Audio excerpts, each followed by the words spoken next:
Temprano pa lang yaman juntay al personal del Bureau of Fire Protection y mga participantes aquí na Paseo del Mar del Sábado. Para el conducta del Fire Olympic este año, onde conduci mga aktibidad kila responde na quema y salvavida de un víctima. Según con el District Fire Marshal del BFP Chief Inspector Clincha, manera el actividad para preparar más con mga personales para el responde durante el quema.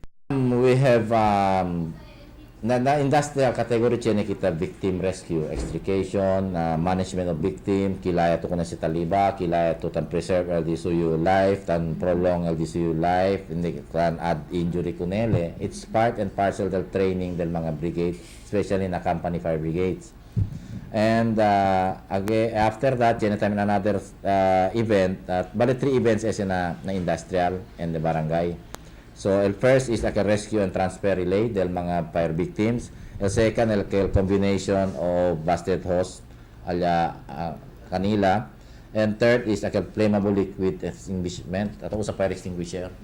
So, chene tayo sila category. Chene tayo sila up the ladder, tan fire supply. Chene target, bale, dos target to para ase tapol.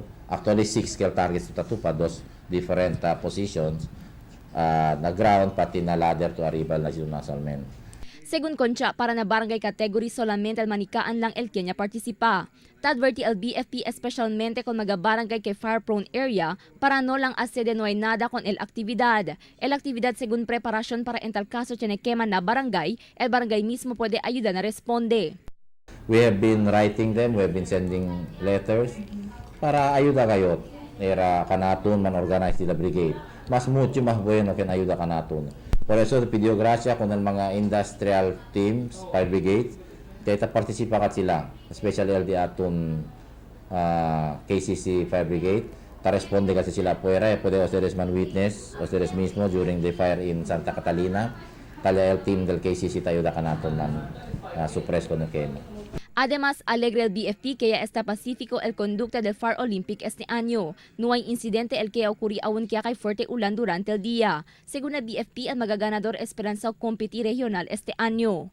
Crystal Almonía, Dateline Zamboanga.